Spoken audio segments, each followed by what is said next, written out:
Hi, everyone. My interview today is a very special, beautiful soul who I had the absolute pleasure of doing an 8-month integration course with.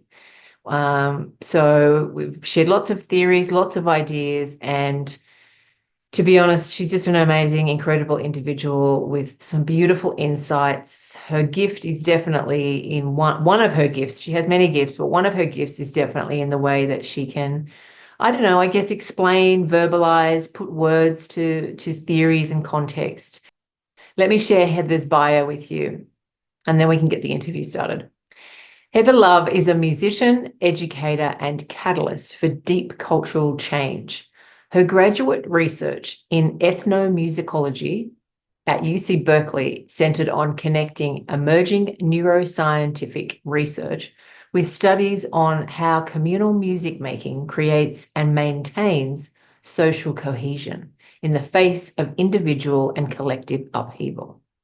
As a child of Earth, she is also a lifelong activist, agitating for sustainable social systems through an animist and apocalyptic lens. I love that. Her spiritual mentorship offerings and forthcoming podcast, Creature School Radio, seek to nourish your continued awakening to your true nature, return from exile, and remembrance of how to live on Earth. Heather currently lives in the south of France, where she spends her free time singing lullabies and carving wood. You can learn more about her offerings on her website, I love you, keep going .earth. Isn't that just the best website URL ever? I am absolutely honored to have Heather sharing her time and her wisdom with myself and all of you. In so much gratitude. And yeah, I'm excited for all of you listening for the gems that she's going to be sharing with us today. So please welcome Heather.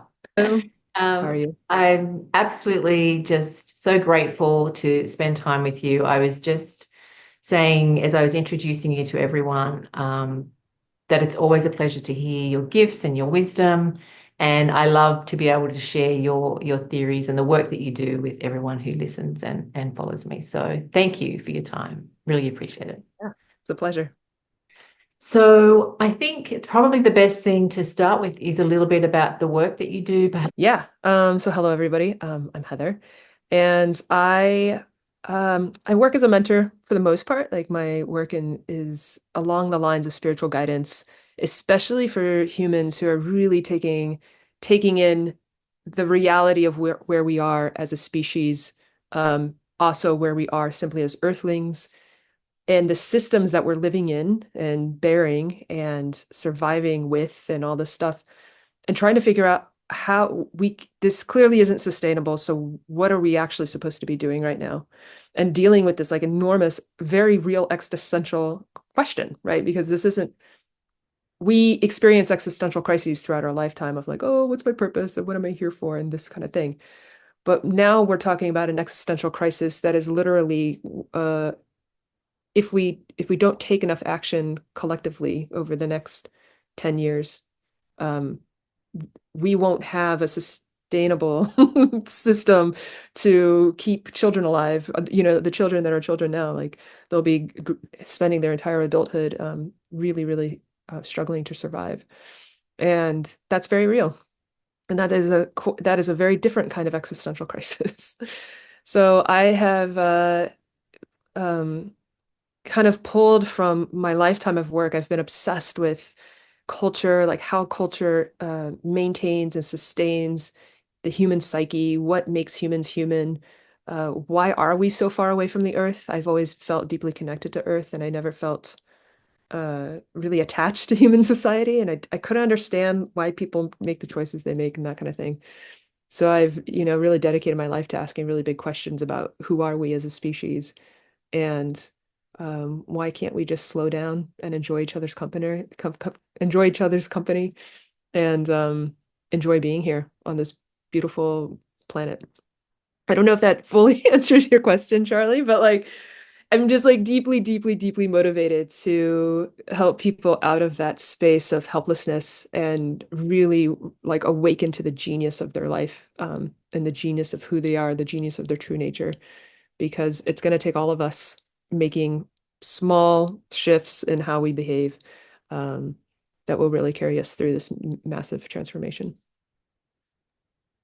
Yeah, absolutely. And, I think when many of us kind of start, I mean, we've probably all been training for this for a long time, but, like a few years ago, especially when COVID happened and it kind of triggered many of us into this new career path of, seeing that we had this different way of doing things and society needed help and culture needed help, all these things that you're talking about. And yet now we find ourselves on a whole nother level, um, in this other kind of realm of what energy and consciousness is feeling like. Um, I'm curious as to how, obviously you're working with people at the moment, and things are challenging, even more challenging, as you said. It's hard to question, where are we going? How do people not see these changes that need to happen? I'd really love to hear more about where you're finding people at the moment. How are you kind of, I don't know, meeting them where they're at and then turning that around with the work that you're doing? That's probably a pretty big Mm. question. Are you talking about, question of clarification? Are you talking about Yeah. literally where am I finding them? Or Pardon? like, are you talking about literally where I'm finding them, or Oh, no, no, no. Yeah, I mean, as in where, yeah, where how well, the a lot of activity. people come to me because they're trying to figure out how to create more community. And so I'm like, are you Ah, asking okay. literally where? Yeah. Like, because people are often looking for the others. Right, yeah. But anyway, yeah. So, but figuratively, where am I finding people? Um, Most of the people I work with, are not starting from zero. They already have, a pretty deep spiritual practice of some sort. Maybe they've even had spiritual training of some kind. Many of the people have, worked in sectors or industries that have already been, trying to address some of this stuff, whether that's international development, wellness, or like medicine, and trying to think of some other people. Like everybody seems to have already had that inkling, right? They've already known that they want to be doing this thing, but they've been struggling, um, to really to define it, and find the vocabulary to talk about it, and maybe haven't been involved in, on the ground development or, activism, because that's another area of my work. Um, I've been an activist in various stripes, throughout my life, most notably as a Peace Corps volunteer. I was in West Africa for 2 years in a small village, working in natural resources management, but that really just looked like, uh, awakening to the sins of our economy, because I was this young 20 something and I was like, okay, when we talk about natural resources management in a village with no running water and no electricity, what we're actually talking about is helping people find any kind of free time at all in their day so that they can, and not destroy any more natural resources so that they can. Anyway, I'm getting totally sidetracked into stories. But yeah, it's like when you've had that experience of on the ground stuff, you realize how slow things need to change, how how you cannot purchase or transact culture change. It really has to be heartfelt, it has to be human, it has to be, um, desired and received, and there's a relationship there. Um, and the same with, when I was an organizer for Extinction Rebellion in the Bay Area. And so many folks were coming to that organization completely freaked out, had never really thought through climate change as being like a really major thing before, always thought of as a separate issue, you know? And so they come totally freaked out. And just based on that experience, I've found ways to get people back in their body, get back in their, self-sovereignty. I think that's a really huge part of our current society.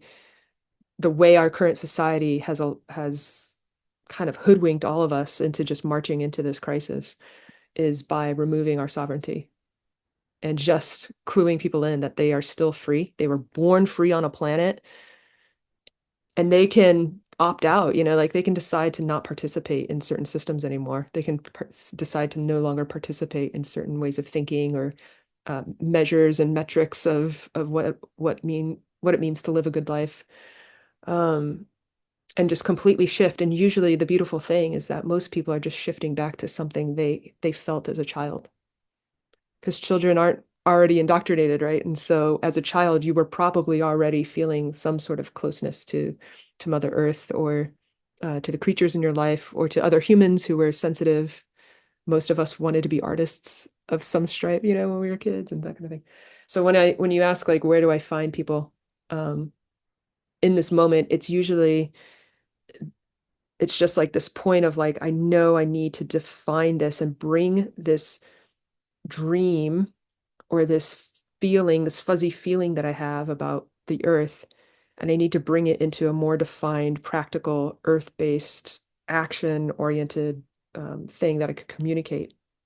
Um, which, if you want, we can talk a little bit about exile because I think that actually kind of.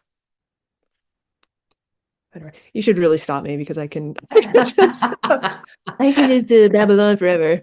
Um, No, I love hearing your explanations on things. And I think it's helpful for people, especially at the moment when there's a lot of confusion, there's a lot of, there's already so much change happening that's going to have people asking, that sense of certainty, which, so many people rely mhm, on certainty, even though we really know that it doesn't exist. But it's that idea of those systems that help to keep us feeling certain mhm, and everything that's happening, which, as we know, is the need of the change that we need.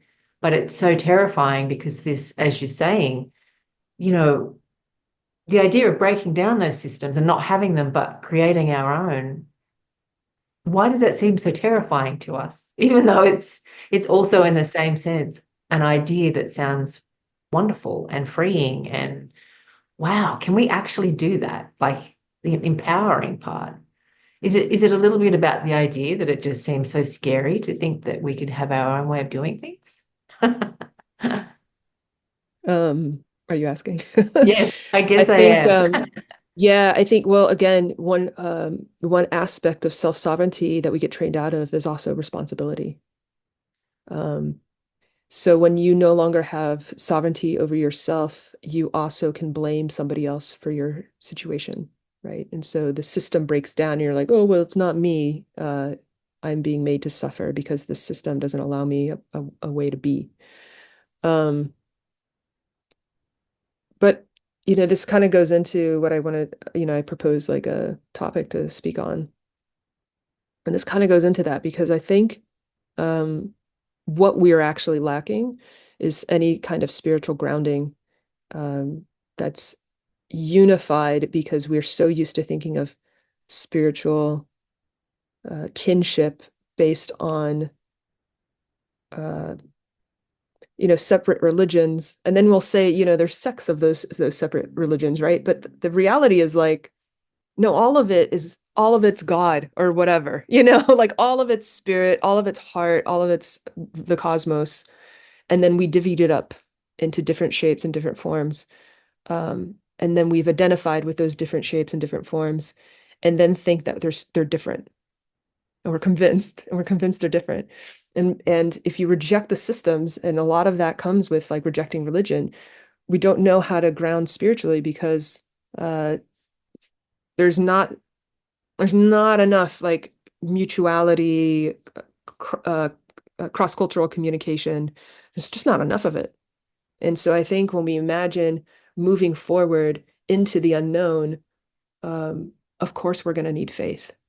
But how do we talk about faith when it has been so manhandled, literally, by the patriarchy and by white supremacy and co-opted by capitalism, right? Religion seeks to organize people for the benefit of a few. Rarely does it actually seek to liberate you and bring you salvation. The earth will do that, you know? Mother Earth will happily give you everything you need to live a beautiful life. And I don't know any religion. I mean, the whole idea of so many of the religions being that there's a paradise on the other side of this life. Ah, man, have you seen a sunset? Like, you know what I mean? So, um, so yeah, I would love to see. It's actually something that I've really been thinking deeply about, recently, about like what big thing do I want to be working towards, um, in my work. And I think what I've landed on is actually reaching out to spiritual leaders and trying to get everybody on the same page in terms of the earth and like what we're doing. And there's organizations already that um have hold like priests and imams and rabbis and like all this stuff, right? Um, they've already started pulling people together to start talking about this, but I want to make it cool, like I want to make it really popular. I want to make memes and I want to make, because that's the thing. I'll always come back to pop music, like I'm a singer-songwriter at my core, right? I'm like, man, if it doesn't have a catchy chorus, what are we doing, So anyway. Yes, something that sticks with it. And I love the idea of making it cool. I mean, religion is definitely not cool. That maybe that's just my view, but yes, this idea of the coming together and looking at I've always explained religion as that, it's all the one house and there's this light and connection coming from the house. But the problem is everyone's looking at it from different windows, and some are like pinholes and some are big windows, and looking at their view and describing it, in a different way, or it's only that way. And everyone's arguing over which window is the right window when, it's always the same house, it's the same thing. And if we just go in, what an amazing experience that would all be if we were all in the house together experiencing it with the light all around us without those different viewpoints. Mm. Um, so yeah, this is definitely the shift, and that, as you say, the community coming together would be amazing. I am really interested in your concept, the moral injury along the spiritual pathway. Yeah, yeah. So for anyone who hasn't heard this term before, it's still relatively new as far as something to study and look at in human behavior, and in really like human psychology. Uh, Moral injury is defined as a soul anguish that occurs because you have taken an action or you have been um, an unacting bystander to something that goes against your moral code, but because of the system that you are adhered to, you had no choice, supposedly, right? You had no choice but to act in this amoral way. So, the original research, the research that kind of bore this new vocabulary actually was on veterans. So these veterans coming back from this war on terror and talking about, they because they were commanded to do some sort of killing that they just knew in their hearts wasn't really right. This wasn't actual wartime. What are we doing? Um, and the line has gotten so fuzzy. I mean, all war is ridiculous. All war really feels ridiculous, but um, when you're really truly not even defending your own life and you're killing people, um, it creates moral injury. And then when COVID hit, the same people who were researching this started realizing that this was happening for health care providers. So people were coming in and overwhelming emergency rooms and stuff like this. And so these nurses or these doctors had protocol and had to run triage and literally were deciding who they would help or who they wouldn't help, and basing that on a guess of available resources, basing that on a guess of who they think would survive and not survive. Um, and so again, moving past making a decision and taking action in a world that goes against your moral character. And the soul anguish is so difficult it's so painful because even if you have so much spiritual practice, right? If you consider something like like you follow Ram Dass or Thich Nhat Hanh, right? You understand that as long as you don't to identify too strongly with your personhood, that the soul is the invulnerable part. The soul can never be destroyed, so who cares kind of what happens to you? Um, but what happens when you feel like you've lost your soul? Like what happens when you feel like, oh, that one invulnerable thing actually maybe is vulnerable and I've lost connection to it, or I've betrayed it, even worse, to that feeling of betrayal. And as I started learning about this, first of all, I felt like it gave me vocabulary for something I experienced as a Peace Corps volunteer. So here I am in this village, supposed to be doing this work, this international, this development work, whatever. Um, but I'm just one person, and all I could see was the system. I was like, how did we allow for this? Oh my God. And I was just completely overwhelmed by recognizing that the system that I was born into and participating in, and even especially as this like very uh what do we call it? We have a joke for it. It's like soft diplomacy, right? We're not diplomats technically, right? But we are definitely colonizers, right? We're these like American citizens going into countries, and granted they ask for us to go and be there and whatever. But it's always to help people be more capitalist. And what? You know? So I immediately saw the issue as a Peace Corps volunteer. And when I came home, it was just really, really difficult for me to readjust. And I basically refused. I was like, I don't actually want to readjust to this society. Fuck that. I just lived in this amazing community for 2 years. You know, they provided for me, they helped me survive. They taught me so much about what it means to be a human, what it means to love the land that you're on. Why would I go back to this other society just because I'm living here now? And so how can I carry that forward? So learning about moral injury really gave me um, a mental construct for what I had experienced all those many years ago, right? And as soon as I kind of like integrated this whole concept, I started recognizing that, oh, right. When we have spiritual experiences and we have this awakening to, oh, we're all connected, we all have interbeing.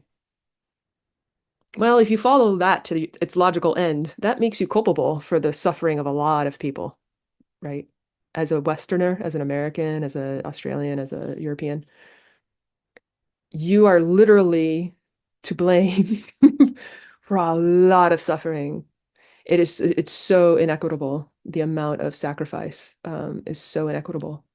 So if you're really living this spiritual path and you witness this and you start to awaken to the harms of this system, it can be debilitating, and it will be actually. I don't think you get away from having the fallout of that, of having a period in your life where you just nothing makes sense anymore. But it's a beautiful chaos to enter into. But if you don't know what's going on, it can be extremely painful. The other thing is, I think a lot of people go back to sleep almost immediately, you know? And so they have this big awakening in a ceremony or some other kind of transpersonal experience. And they're like, oh, interbeing is real. We're all connected.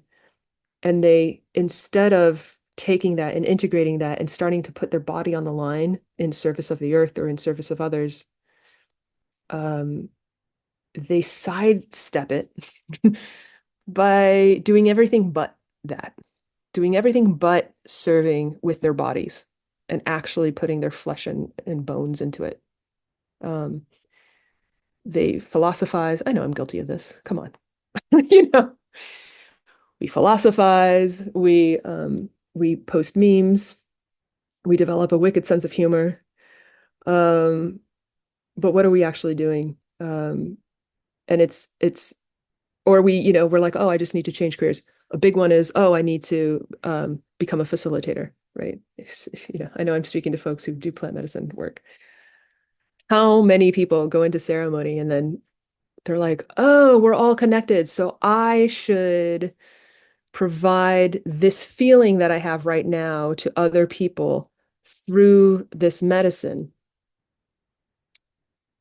But why not, instead of trying to make a business out of your interbeing, why not instead be like, oh, I'm connected to everybody, and so I want to give people the feeling that I have through serving others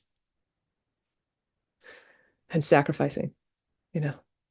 And sacrificing what, you know? I mean, we talk about sacrifice, but it's like, what are you actually sacrificing? Oh, well, you're sacrificing your adherence to this system that's killing the planet.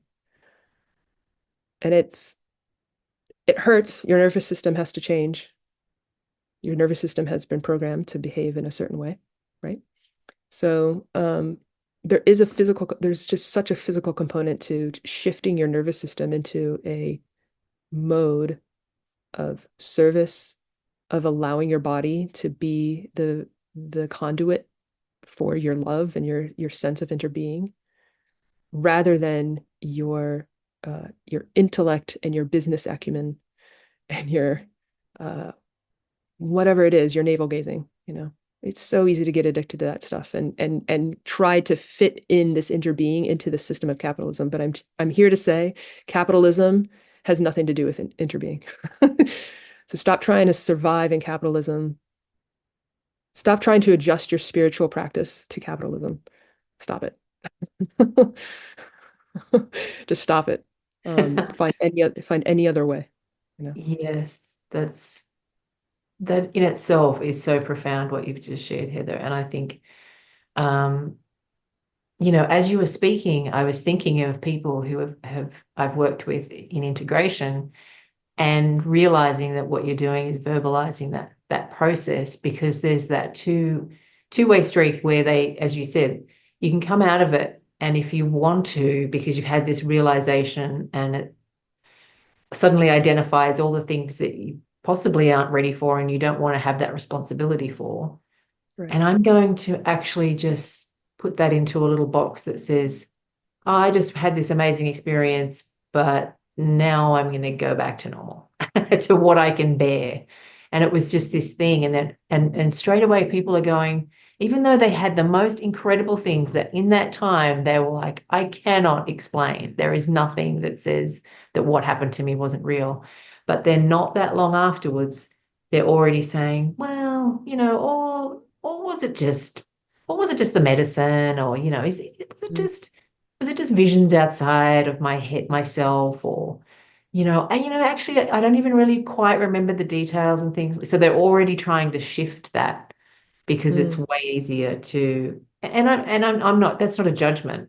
Like as you said, I have completely. This is me. I'm talking yeah. about as well. Mhm. And there have been many times in the integration process as it goes deeper and deeper that there's a comfort in thinking that you could just go back to that place of systems and being amongst everyone who's in that spot. Mhm. But then but as you progress, there's a bigger discomfort Yeah. because there's that, as you said so beautifully, that responsibility, although it can feel very heavy at different times, there's also an empowering of the ability, well, now what can I do to Mhm. help? What can I step into? This actually gives me more purpose. Mhm. And you can sit with that part of it and go, okay, I can be part of the change and help and support, um, or go back to you know, the discomfort of what I feel is, Mhm. just what everyone else is doing. And I love the way you also, the mentioning of, it doesn't necessarily have to be that we all now need to serve medicine to have people awaken. That's not the only path to awakening, right? Because I think that's, as you said, people get, oh, this is it. I awakened this way, so now I need to get everyone to do this. Mhm. And just being, because I think also, and sorry, now I'm kind of doing the rambling part, but it was just when you've mentioned this idea of taking what we're trying to do and helping others to awaken and feel this experience doesn't then necessarily also have to be a business model, Mhm. right? So just being this person, being this frequency of someone who says, "Hey, I'm creating my own space. I'm doing my own thing, but I'm Mhm. also wanting to share this with others." Just that resonance can be Mhm. just so effective. You don't have to turn it into a business. And I love that you've said that. Because that's a great realization that I think a lot of spiritual awakening people need to hear, you know. Mhm. Um, yeah. Yeah, I think I mean, if you're seeking spiritual awakening, I think we often imagine that spiritual awakening should look like what spiritual people look like. Right. Yes. Um, True. but just to touch on this idea of moral injury, um, if you're awakening to your interbeing, yeah, usually when we wake up to our interbeing, the first feeling we have is like, this is amazing. And then when you realize that we're all connected and you realize that you're participating in these systems that are causing devastating harm, um, the courage of those, and this is why I think it lives in the world as the spiritual, right?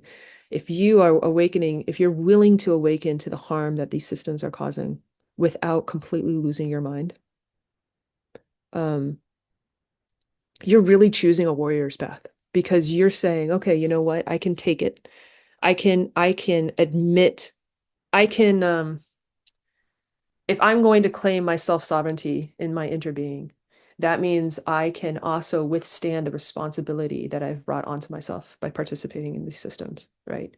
And if you're in that position, if you're willing to really go there, then no matter what you're doing, whatever your profession is or whatever not your profession is, what you hold, that resonance that you're holding, is providing a spiritual safe space for other people to awaken to the harms that these systems are causing so that they don't have to suffer as much as well. You're not going to get away from the suffering. Um, but the fact that so many people, I think it's like one of those fears that you don't even realize you have, you know? You find yourself like busying yourself with like, oh, I'm going to get a new profession or I'm going to buy a new car or I'm going to move countries or whatever. Guilty of all of this, by the way. I've done all of this. So like lived experience here. Although my moving countries was a lifelong dream. I will claim that. But it's like we're experiencing moral injury kind of like in the inverse, like we're awakening to how we have been acting against our moral compass. All this time, our entire lives have been spent acting against our moral code, our internal moral code. And so to awaken to that and to have the courage to hold space for others while they do that too, and start talking about it, start providing people pathways for action if you have that capacity, if you're somebody who holds workshops or if you're somebody who's not afraid of going to city council meetings or that kind of thing, or just getting friends together to clean up a park, whatever it is, get your body involved. um but yeah, so if you're on this spiritual path, the work of the spiritual warrior or whatever you call it, even Joanna Macy talks about the Shambhala warriors. I don't know if any of you have heard this prophecy. I highly recommend you go look her up. There's an 8-minute explanation that she gives of the Shambhala prophecy on Vimeo. You can search for that.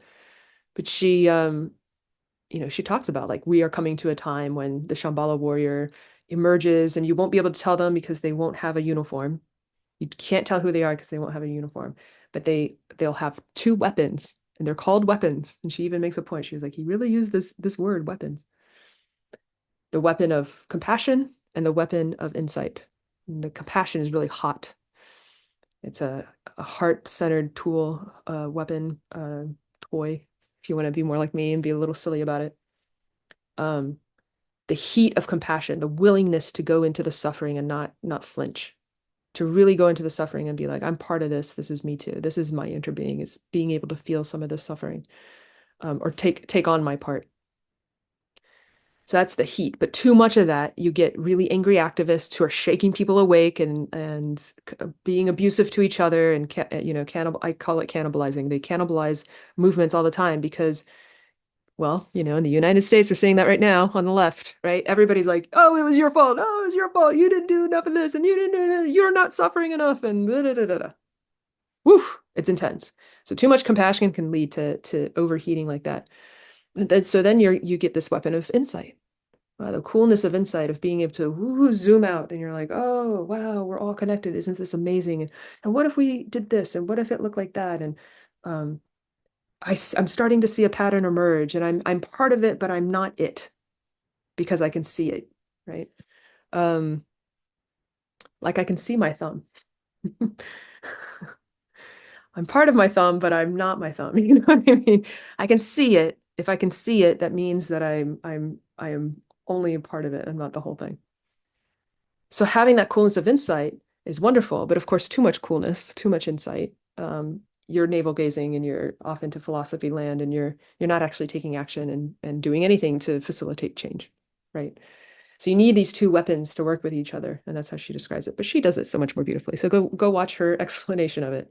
Um, but yeah, if you're on this path of really working your spiritual muscle, becoming becoming a home for other people's awakening, whether or not that's your job, you don't have to be a spiritual guide, but if you have really come to terms with your own sense of responsibility to this earth and to each other, um, then you can show the way, like light the way for others and help them wake up.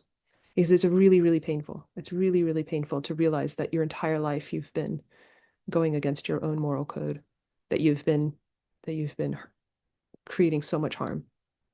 Oh, it's so painful. Um, and I also recognize harm is inevitable. Like being alive, we need to eat. We will harm others by simply being alive. But so how can we create a world that's more equitable, um, that harms less, right?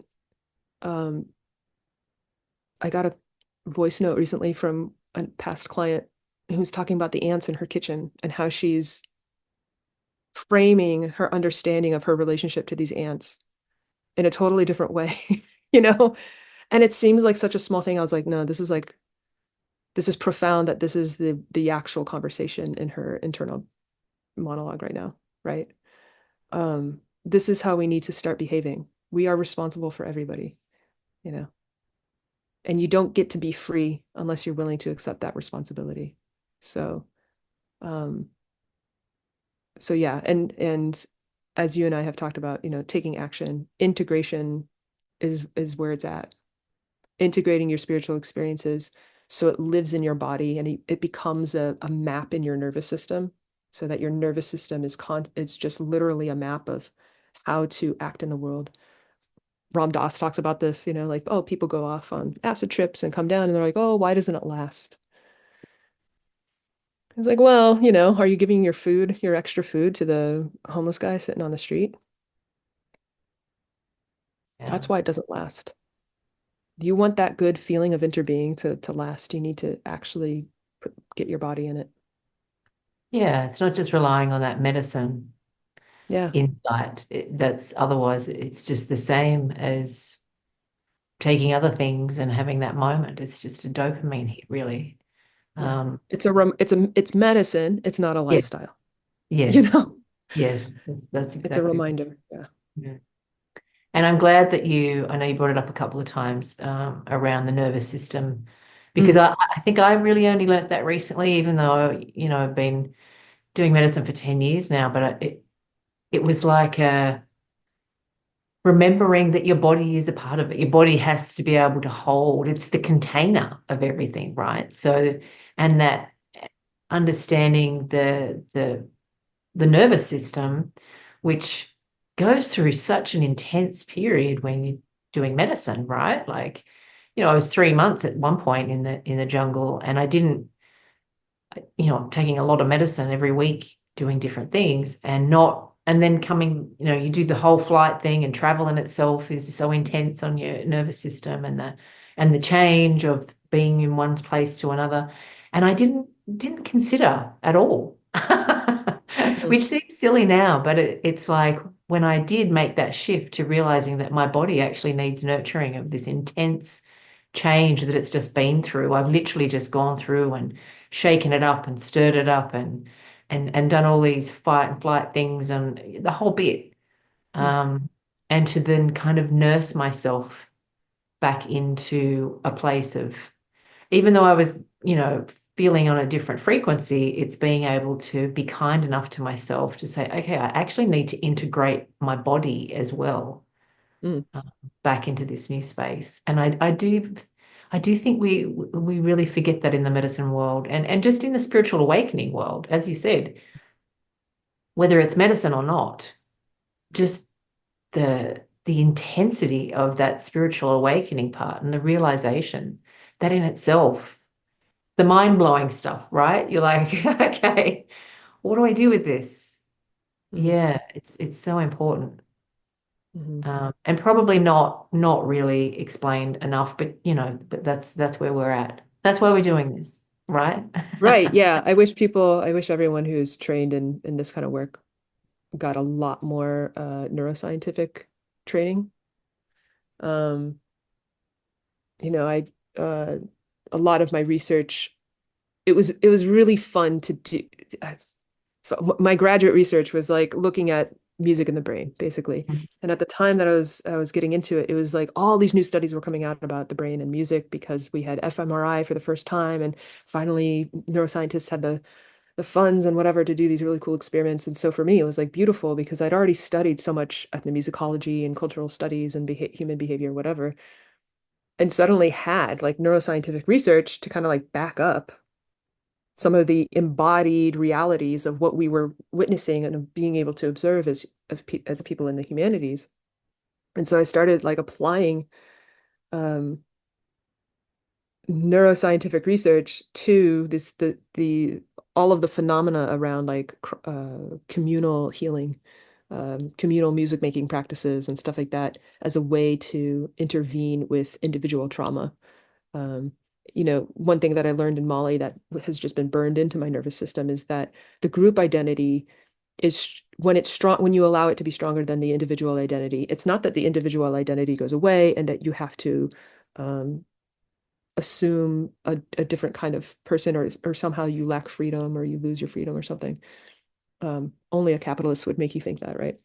But when you allow the group identity to be the more stable for your psyche, because we need identity. I mean, identity is how we not lose our minds, right? So when you allow the group identity to be the more stable one, no matter what happens in your life, you don't ever feel like you're losing yourself, even if you're in this like individual upheaval because of the strength of the community around you and your identification with it. Um, it's a lot easier to like navigate those of course changes that are going to happen, or those ruptures that happen, because life is like that. It's a normal part of life.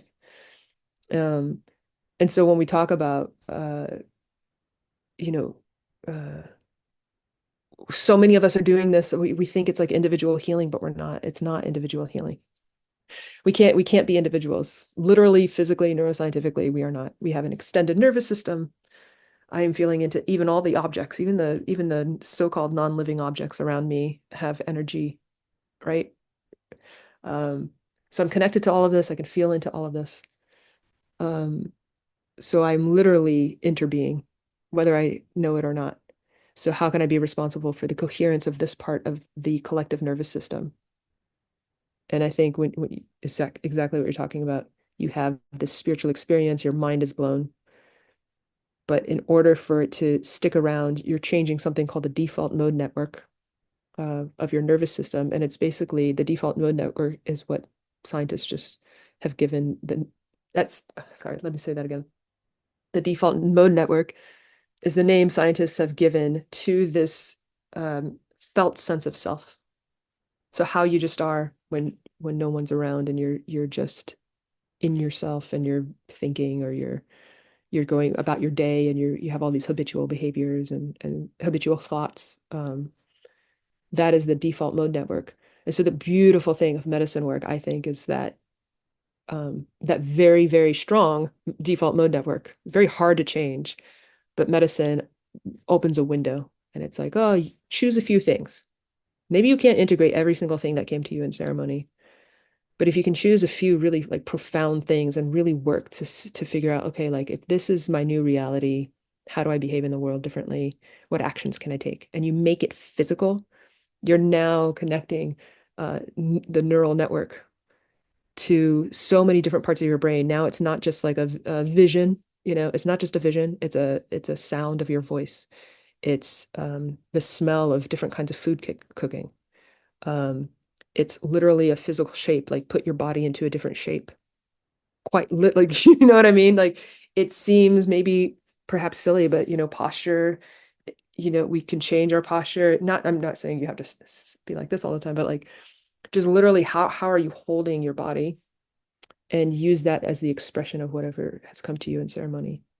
But I don't think we learn enough of the science. And so many of us, so we don't have spiritual literacy. We don't have scientific literacy. We don't have the cultural literacy. So many of us are exiles, right? And so I define exile as an inability to communicate across the divide. So my internal experience, if I can't communicate that to my culture or to my community, I'm exiled from them. Similarly, for all of us who no longer know how to communicate with the trees and the moss and the birds and the clouds, uh, we've been exiled. We've exiled ourselves, or I think for a lot of us, for most of us, are the descendants of people who exiled themselves in a desperate attempt to survive and pass on their genes. So the gentleness of that return of being like, oh, I want to learn how to communicate again. Well, we learn how to communicate again by remembering that we are part of this much broader nervous system and that actually there's no way we can actually be disconnected. And it's all just a shift of identity and how we identify and having more languages to describe our experience. So scientific language or spiritual language or musical language, dance, physical language, right? Really becoming more fluent in all these different kinds of vocabularies will slowly work our way back to actually being able to communicate with Earth again, right? And really communicate with each other at a level that we're still so shallow. You and I are talking with words, like, what are we doing? You know what I mean? That's Yeah, how like unskilled we are. We still have to use words, man. still have these words. There's so much to do, so much to learn. Yeah. Um, I just love all of that, and I love where our conversation has gone. I am aware that we could probably talk for a very long time about this entire topic. But of course, that's probably not a great idea for the for the outcome of No, it's listeners, good. It's and good to go sit quietly for a while and let it it sink in. is. Yeah, I Go think for a walk. If you've just listened to this, please just go for a walk and be with a tree. yes. And yeah, and look up at the clouds and take in the birds and all of those beautiful things and think about that connection that we're Mm, missing and how powerful it can be to return to that. But it's right there, right? Like it's right outside. Wherever you right, are, there's a plant somewhere, there's a tree somewhere, there's earth. right. Um, so yeah, I really appreciate where that conversation, and I think there's a lot packed in there. Yeah, yeah. I love how we've kind of come full circle too, because I really feel like by just speaking to um you asked me about my work and what are we doing in this moment of crisis, right? This man-made crisis. We're Yeah, actually starting to shift the vocabulary there and calling it a crime because there yeah, are very, very responsible people for this. Um, sorry. So I'm already distracted myself. that's So getting okay. back to the full circle moment is Hmm. um, the world that's emerging, the systems that are falling away, the systems that are collapsing will collapse. And it does feel scary. It can feel scary. But the world that will sustain us and that cares for us and nourishes us and that we're going to participate in is already here. Mm. We're we're just learning how to communicate with it now. We're just learning how to listen to it and participate with our full body with it. Yes. Um, and that's the message. Yeah. If y'all leave this, it's not, you don't have to hope. It's already here. The world is already here. Um, but you just need to learn how to hear it and communicate with it. And the more we do that, the more that literal nervous system strengthens and becomes Right. more coherent, and resonant. And we'll be in training to that worldview. We'll be in training to that agreement between us. Yes. I hope that That's comes huge. That's across. powerful. What a perfect message to close for everyone there, because yeah, like the answer and the solutions are already here. Like we Mm. already have them. We Yeah. just haven't tapped into them. We haven't resourced into them. And that's what we're doing. It's not like it has to be built, Mm. right? That's fantastic. I love that. That's a beautiful way of putting it, that and gives that hope and that idea of solutions that are already there. It's Mhm. us that we can change, make the change. Thank you, Yeah. Heather. That's perfect. My pleasure. Yeah, yeah. Please have the courage to I love that. communicate Yeah, your communicate what you're going through. It beautiful. strengthens the bond we have with each other. So You've got your website, your offerings. Is there any you've got programs and things like that that you wanted to share with people? yeah, I mean, there's my one-on-one mentorship program. That's like the Hmm. big thing. People join me on a journey. It's 3 months or 6 months, depending on how deep you want to process stuff. And it's an archetypal journey. So I've framed it using loosely using Jungian archetypes Hmm. that follow along the human's brain development of creating a sense of self. And so um, I really love it. So it's like 3 months of moving through archetypes and remembering like how your life has come to be your life, all the while teaching deep listening practices. One of the big things I learned in my graduate research, but also just in my lived experience as a musician and a spiritual being, is the different kinds of listening that exist, and how can we use listening to help people get more deeply into that. So Becoming the Landscape is this mentorship program, and it's rooted in archetypes and deep listening, um, kind of like reawaking your desire to serve the world in whatever capacity is available to you, um, and to befriend your creature self, and to really start feeling yourself as a creature. And then yeah, I have ongoing, and I have one-on-one sessions as well, if you don't want to do a whole program. Um, Implant medicine integration, of course. But then I'm starting something called the Creature School for Misfits and Rebels, and Oh my it's goodness. been slowly launching for like a year. But I'm really trying to allow it to grow organically and show me what it wants to be, rather than trying too hard to have a goal and aim for that goal, because I feel that that's not how this vision is appearing. I Right. really want to make Yeah. this like an organic process. But part of that will be Creature School Radio. I I'll love be it. The launching a title's got me podcast. sold already. Yeah, so you can hear me pontificate more frequently, hopefully soon. I'm working on launching this podcast, Creature School Radio. And the real goal for that, I do have a real goal for that, which is bring more vocabulary to the stuff that Mm. we're going through, but also encourage people to take action in their communities and give them real world examples of what they could be doing, um, how they can be um, changing their lives collectively. Right? Absolutely. So neat. Um, yeah, Obviously the call is very, yeah. and follow me on Instagram and at Monks Alive. Put that right there at Monks Alive. Or the Creature School is Exactly. the Creature School, so that one's easy to remember as well. Beautiful. And yeah, I have ongoing things going on. So sometimes it's workshops, sometimes it's incubators for people who have a creative something that they want to bring out into the Mhm. world. Getting groups of people together to help support that process has been really fulfilling and meaningful. So look out for that too.